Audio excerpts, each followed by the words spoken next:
Welcome back to our series on the Halo universe. With this episode, we'll be setting up the foundation for the games that we all know and love. This is the third installment of our series. If you have not seen the first two episodes of this series, you can view them in the channel below. On February 11th, 2525, the Covenant would discover the human colony planet of Harvest. After a brief armed struggle, the Covenant would glass the planet, igniting the destructive human-Covenant war that would burn the galaxy for 27 years. During the fighting, Staff Sergeants Avery Johnson and Nolan Byrne took several squads of militiamen to the local town called Gladsheim in an effort to evacuate the town's inhabitants. With a large alien warship in position over Gladsheim, they managed to save over 2,000 refugees from the ship's initial attacks. The ship continued to bombard the town, destroying it. The news of Gladsheim's destruction traveled fast, causing widespread panic among the civilian population of the planet. With all communications to the outside world down, the UNSC knew they had to evacuate the planet, and fast. Johnson and his men led the refugees to the space elevators, which led to ships to take them off-world. During their escape, one of the space elevators collapsed, killing 20,000 people. Despite the losses, the militia were able to secure the freighters and escape the planet by entering slipspace. In response to the loss of contact with Harvest, an unarmed scout ship named the Argo, under the Colonial Military Administration, or CMA, was sent to the planet to investigate. An AI known as Mac tried to warn the ship when they came into orbit, but it was too late. The Covenant cruiser, the Rapid Conversion, attacked and destroyed the scout ship when they came out of slipspace. With communications lost with the Argo, the CMA and UNSC Fleet Command sent Battle Group 4, led by Captain Maribou Veretti, aboard the CMA Hercules to Harvest in order to discover the fate of the planet and the Argo. When the battle group arrived over Harvest, they discovered that the planet's surface was partially glass and detected the Covenant superdestroyer responsible for the massacre. Veretti followed first contact protocols by attempting to initiate communications with the Covenant ship. However, the superdestroyer suddenly opened fire on the battle group. There was return fire, but their Archer missiles had no apparent effect. Within 14 seconds, two ships, the Arabia and the Vostok, were destroyed, and Hercules severely damaged.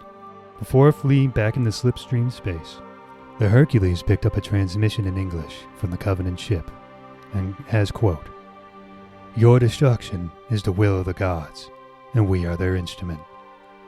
The ship would return to the planet of Reach, informing the UNSC of the new galactic threat. In the coming months, the Spartan 2 program would be deemed ready for the first combat mission.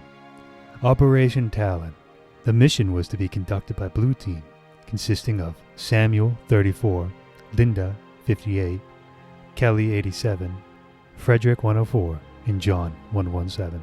Their mission was to infiltrate an insurrectionist group on Eridanus Secundus, a space station built into the side of an asteroid, and capture their leader, Robert Watts. They would proceed to enter the base from the docks, disguising themselves as workers.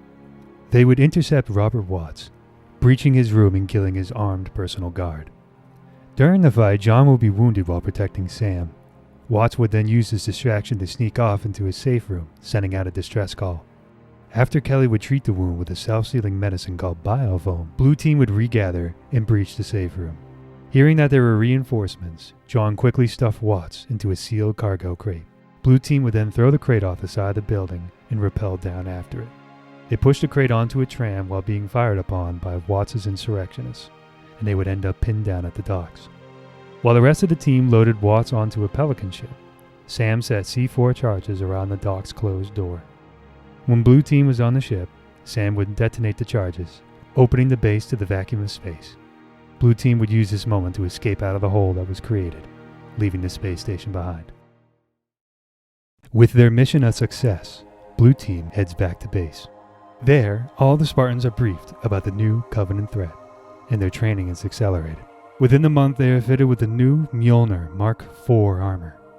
The Spartan 2s were sent to a testing facility on a planet called Chi Zeta 4 to undergo final integration with the armor. While traveling to the planet aboard the UNSC frigate Commonwealth, they would be attacked by a Covenant-like cruiser named the Unrelenting. John, Sam, and Kelly, now outfitted with their new armor, intercepted the Unrelenting on a Pelican, jumping out midway and aiming for the ship. They came prepared with a bomb and planned to destroy the ship from the inside. They would fight their way to the core of the ship, neutralizing any Covenant along the way. During these encounters, Sam would be hit by a charged plasma pistol shot that would singe and damage his armor, but he remained combat operational. Once reaching the reactor room, the team set the bomb's countdown timer. Only then did Sam realize that he would die from decompression once they had left the ship, due to the damage his suit sustained earlier. He voluntarily stayed back, guarding the missile while both John and Kelly escaped the ship. Days later, a funeral service was held aboard the UNSC Persian Gate, an empty casket ejected into orbit around the planet, to commemorate his sacrifice as the first Spartan to die in the UNSC Covenant War. Soon after, Blue Team, now consisting of John, Kelly, Linda, and Frederick, would be redeployed to Alpha Corvi 2, a human outer colony. Their mission was to drop on the outskirts of the city of Jamshid, disrupt the Covenant activities there, and identify an unknown artifact that the Covenant was searching for. They each received prototype camouflage technology for their new suits for this mission only. Fred and Linda received forearm-housed carbon fiber blades, while John and Kelly received surveillance drones. Linda also received an individual propulsion system. When they landed, they were greeted by rebels firing upon them. Using the active camouflage, John confronted the insurrectionists and convinced them that they had a common enemy, the Covenant. The newly allied rebels and Blue Team would set up an ambush for the Covenant. Blue Team infiltrated the nearby occupied mine and descended down into the earth. The rebels would support them from up top, fighting off wave after wave of reinforcements. Down in the mine, Blue Team would fight off the remnants of the Covenant forces. Realizing that they were going to be overrun, the insurrectionists decided to fire their last rocket into the entrance of the cave, causing it to collapse. The rocket would cause a torrent of water to flood, killing many of the remaining Covenant forces. Meanwhile, in orbit around the planet, the UNSC Navy orders an evacuation. The Navy, however, focuses on evacuating UNSC personnel first, leaving the insurrectionists to defend for themselves. Back on the planet, due to the explosion, Linda is separated from the rest of her team, who rush to save her, as she is being overrun by the remnant Covenant forces. On their way, they pick up the unknown alien device. When they find where Linda is, they are separated by a wall.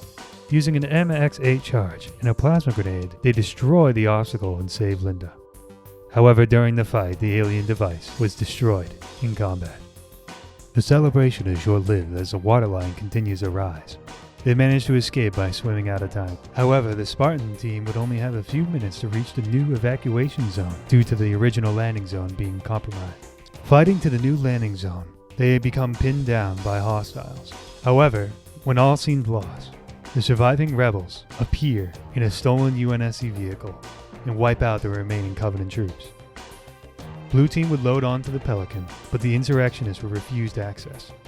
With no other options, the rebels fight off the Covenant as they wait for their impending doom.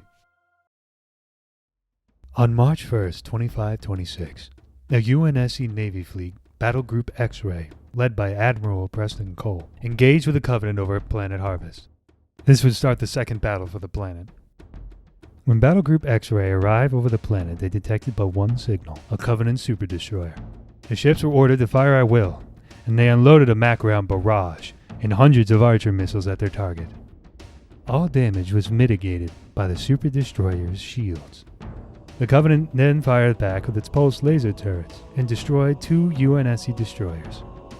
The battle group attempted to destroy the ship by using their onboard nuclear weapons, but still the super-destroyer took no damage. The Covenant ship then fired again, destroying 5 more destroyers. Though a subordinate officer attempted to order a retreat, Admiral Cole superseded the order, and the battle group continued towards the Covenant ship, taking heavy casualties. Once closer, Admiral Cole ordered the ships to fire their entire armament upon the super-destroyer. The Covenant ship fired one last volley of its plasma, destroying 5 more ships. With the MAC cannons fully recharged, the UNSC fired and disabled the shields on the super-destroyer. With the shields down, Cole ordered the ships to fire the remaining missiles on the ship's hull, annihilating the super-destroyer. For his efforts, Admiral Cole would be labeled the Hero of Harvest, as the Office of Naval Intelligence, or ONI, greatly exaggerated the victory to encourage more military enlistment. Cole was given command of the 3rd Fleet by ONI, with the intention of using him as a scapegoat if the Covenant proved to be unstoppable. In response to the human threat, the High Prophet of Regret organized a fleet of glorious interdiction to return to Harvest. Led by Arbiter Ripper Morami, the UNSC would fight in a brutal 5-year-long campaign, attempting to wipe out all Covenant forces left on Harvest. Months later, Spartan members of Green, Blue, and Gold Team would undergo a mission of extreme importance. Led by a leader of the Blue Team, John 117, the Spartans performed a slingshot maneuver and infiltrated a Covenant frigate. Once inside, they would attempt to capture the bridge and seize the ship for Oni. Though once on the bridge, the shipmaster activated a dead man switch built into his chair. Spartan teams were forced to evac in escape pods, allowing all of them to survive. However, the ship would be lost. Meanwhile, Staff Sergeant Avery Johnson arrives on the UNSC Everest flagship of Battle Group X-Ray. Having survived the initial Covenant attack on Harvest and his experience with the original Orion project, Johnson is effectively the most experienced human in fighting the Covenant. Having falsified documents, Admiral Preston Cole summons Johnson to a meeting with himself, Vice Admiral Michael Stanforth, and Dr. Halsey. They would detail a plan called Operation Silent Storm, in which Spartan teams, supported by the ODST 21st Space Assault Battalion, would board Covenant ships and destroy them from within with nuclear weapons. This assault force would be led by Captain Halima Ascot, leader of a Prowler task force called Task Force Yama. Also accompanying them would be Colonel Marmon Crowther, leader of the 21st. This group formalized a plan with Ascot in charge of the naval complement and Crowther in charge of the 400-strong ground troops, with the Spartans under Crowther's operational command. With his experience, Johnson is to advise the Spartans and help them in learning to work with standard UNSC enlisted personnel. Discovering that the Covenant's next target is a planet called Pico, Cole decided to engage them there. Meanwhile, a group of insurrectionists meet aboard the frigate Bellicose to discuss the emerging Covenant threat. The meeting is led by Lyrene Castilla and General Harper Garvin. The conference eventually agrees to stage a coup on Pico, intending to offer the planet to the Covenant in return for the Covenant sparing the world. Petora Zoyas of the Gal Liberation Force offers up intel about Spartans in Operation Silent Storm, gathered from a mole contact inside the UNSC.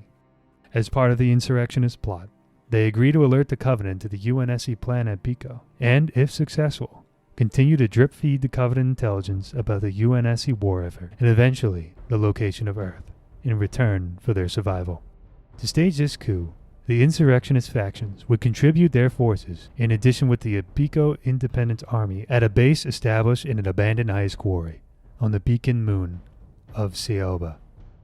Unknowingly selecting this same location to stage their operation, Task Force Yama would attempt to land at the ice quarry when they would discover the insurrectionist presence. The task force would prepare to take the quarry, and there would be casualties on all sides, but a victory for the UNSC in establishing a staging ground for their operation. Leaders of Task Force Yama would then assemble to discuss the next plan of action. The meeting ended with the realization that the rebels had been preparing to be attacked from the Covenant, not the UNSC. During the midst of the meeting, the UNSC Vanishing Point relayed a message informing the task force that a Covenant flotilla of 5 Corvette-equivalent vessels was on approach to Saoba. Ascot ordered all Prowler crews to scramble and evacuate the surface, much to the Spartan team's protest. The task force agreed to use the ODSTs to board the Covenant fleet. Crowther insisted on using the Spartans to guard the 300 insurrectionist prisoners while they loaded onto the Banta-class transport Emmeline. The departure of the Prowlers alerted Tel Zatalai, an elite First Blade officer, to the human stealth capability, and he would set out to capture one of the human ships in order to learn more about them. The intrusion corvettes had a roughly 80% effective cloak system, and thus entered the system undetected. The Sangheili ordered the flotilla to open fire on the ice quarry to bombard it from orbit, and attempt to shoot down any vessels that may try to escape. The bombardment would hit the UNSC Starry Night, Ascot's Prowler, and down the ship.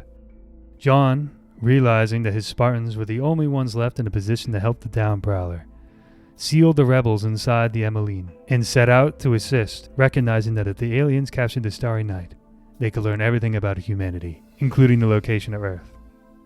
The squad set out without authorization from Crowther, but were soon given it once they explained the risks involved with leaving the Starry Night. The squad found the Starry Night crashed into the quarry wall, with a Covenant intrusion corvette lowering itself into the quarry to begin salvaging the ship. The mission changed from recovery to asset denial, with the Spartan teams aiming to detonate the Fury tactical nuclear weapon in the ship's engineering compartment. The Spartans managed to fight their way to the core of the ship and arm the bomb on the Starry Night, as well as recovering 4 ODST survivors and Avery Johnson. The team intended to use the ship's escape pods to launch out of Sayoba's low gravity to escape the nuclear blast. The nuke, armed with a 30-second timer, and the UNSC forces inside the ship jettisoned the escape pod, leaving the remaining Spartans on the ground, sprinting away from the downed prowler. Due to the Mjolnir's EMP shielding and Siova's thin atmosphere, the nuke's area of effect was minimal, and the Spartans were able to narrowly outrun the blast radius as the nuke went off. Crowther begrudgingly returned to pick up the survivors. On board the UNSC Vanishing Point, a funeral is held for the casualties of the recent mission. During the funeral, Crowther and Johnson discuss how one of the commanders, Hector Nieto, could possibly be the mole due to the fact of delayed bombing runs on Biko. Crowther then devised a plan to attack the Covenant local logistics support on Eidolon. 6 days later, the Spartans would arrive at Eidolon. They identify Covenant ships collecting air and manufacturing plasma. Using captured Banshees, Blue Team and Avery Johnson attempted to infiltrate the ships to destroy them. But due to the EMP set off by Green and Gold Team, the Banshees would be disabled in the blast. John ordered Linda and Johnson to give covering fire, while the rest of Blue Team would EVA to board the ship. John manages to activate a nuke while passing by, barely escaping. After the assault on Eidolon, Catherine Halsey found a Covenant supply depot from a recovered Star Hollow, and from tracking Covenant ship routes over Eidolon. She discovers a supply depot is on the planet named Zost, and Task Force Yama gears up for an attack on the depot. Before they're jumped into slipspace, however, Crowther promotes John to Master Chief Petty Officer and puts him in charge of 2 Black Dagger ODST companies. While Nieto, with a small contingent of prowlers, jumps as scheduled, John, as Lieutenant Esma Gayate, captain of the Black Widow, holds Sierra Force back from jumping. Crowther, on board the Ghost Song with Nieto and Johnson, attempts to arrest him after he tries to send a transmission which would give away their position. It is then revealed that the entire crew are insurrectionists, planted by Nieto over the years. Johnson manages to escape the bridge, but Crowther is killed. Sergeant Johnson then tries to find the Black Dagger ODSTs on the ship, but finds out that it is too late. The platoon was blown into space with only Captain Ham and Lieutenant Nolan Connor, and 3 other troopers remaining. The ODSTs managed to seal their space armor beforehand, so they could be rescued later. Johnson and the remaining ODSTs are blown into space, but not before sealing their own armor. Nieto realizes that he has been compromised, escapes with the Prowler crew in the Ghost Song. John finally arrives in the Black Widow, noticing the jettisoned ODSTs, but he decided that he had to complete the mission. Their plan? To destroy the orbital ring facilities around Zost to cut off the Covenant logistics support in the sector. Due to Covenant finding out about their plan and putting up extra defenses in the facilities, John decides to land on the surface of the planet and go up using gravity lifts. Due to complications with insertion, Blue Team, with some troopers, are the only ones to make it to the grav lift, with Green Team landing far away and Gold Team having to abort altogether. On board the Covenant flagship Pious Rampage orbiting Zost, Zadalai is summoned to the bridge. There on the bridge was Nazat Kavarosi and the Minor Minister of Artifact Survey. Kavarosi informs Zadalai that the humans are using the grav lift to attack the facilities. Zadalai decides that he must face them head-on. The Minister suggests that they just reverse the lift, but the Sangheili rejects the offer due to the fact that Zost was a holy planet and they did not want to willingly send them back there. Blue Team and the surviving ODST troopers manage to get to the ring and start planting nuclear devices. By the 6th facility, though, they lose all of their ODST support. John then notices that on the other side of the ring, that 3 facilities were already destroyed, meaning that Green Team survived and arrived at the ring. He also notices a Covenant supercarrier being constructed nearby. John believed that his team could destroy the vessel and then escape via Banshees in the carrier's hangar. Blue Team boards the supercarrier and is faced with Zadalai and an elite group called the Silent Shadow. The Spartans manage to defeat them and escape the ship before the nukes go off. After the battle on the Pious Rampage, the minor minister berates Cavarosi on his failure to stop the Spartans. This leads Cavarosi's steward, Tam Lacosi, to kill the minister. Cavarosi states that the minister will be marked as a casualty of the fight, and for Lacosi to never speak of it again. After Harvest, the UNSC conducted clandestine military operations against their new foes, keeping much of their own military and the general public in dark about the conflict. During this time, a Covenant raid took place on the Corbulo Academy on Cersenius IV, home to the best and brightest children of the UNSC. Blue Team, headed by Master Chief, would be deployed to evacuate the few survivors. Among them, a young cadet named Thomas Lasky, who would later climb the ranks of the UNSC, never forgetting his survival at the hands of John 117. Months later, the UNSC is desperately fighting on the planet Mesra with the objective of denying vital resources to the enemy. Blue Team is deployed to the surface, aided by the 24th Marine Engineering Brigade. However, Blue Team fails to stop an assault of drones and Wraith, and are exfiltrated by the UNSC Night Watch, a prowler under the command of Amelia Petrov. The Spartans are briefed on their next mission, a salvage operation on the planet Netherop, where intelligence gathered from a Battlegroup X-ray Wolfpack indicated a downed Covenant frigate, Steadfast Strike, designated the Lucky Break. As the Night Watch is in slipspace, Fleet Master Nizat Cavarosi is recalled to High Charity for debriefing by the High Prophets. Cavarosi is blamed for the losses of his previous mission, the Ring of Mighty Abundance and the supercarrier Hammer of Faith. Cavarosi, knowing full well that he will be ordered executed by the Silent Shadow, decide to use a Steadfast Strike as bait for Oni, leaving a tracking beacon hidden aboard the ship. In this way, he hoped to locate the headquarters or primary research center in order to severely hamper their efforts, or even outright eliminate Oni. Meanwhile, the Night Watch arrives at Netherop and deploys their troops to the surface. They take heavy losses in the process, and as soon discover, Netherop is lethally hot. With their only means of escape, Petrov tasks Blue Team with capturing a Lucky Break. En route to the crash site, Frederick 104 sees what he believes to be human children watching him. John 117 and the rest of Blue Team believe that Fred is suffering from acute heat stroke and hallucinating. Later, on the way to Lucky Break, Fred finds mechanical legs, which leads Blue Team to come in contact with the Cast-Offs, a group of children and descendants of pirate insurrectionists who were stranded long ago. The Spartans make an uneasy alliance with the rebel children, with John promising that he would help them get off the planet. During this time, Cavarosi is trying to determine the humans' plan when a flotilla of Silent Shadow forces arrive over Netherop to eliminate Nizat and his forces. Nizat believes that the only way for him to be forgiven is to capture a Spartan and return them to High Charity for interrogation. Cavarosi plans to place a beacon on an elite warrior and sacrifice him by placing a faulty shield. The Spartans, meanwhile, continue towards Lucky Break and discover that it was a trap, and the Lucky Break would take off. The Spartans find the elite with the beacon and kill him. They take his body with them because it has an intact shield, and they knew Oni would want it for research purposes.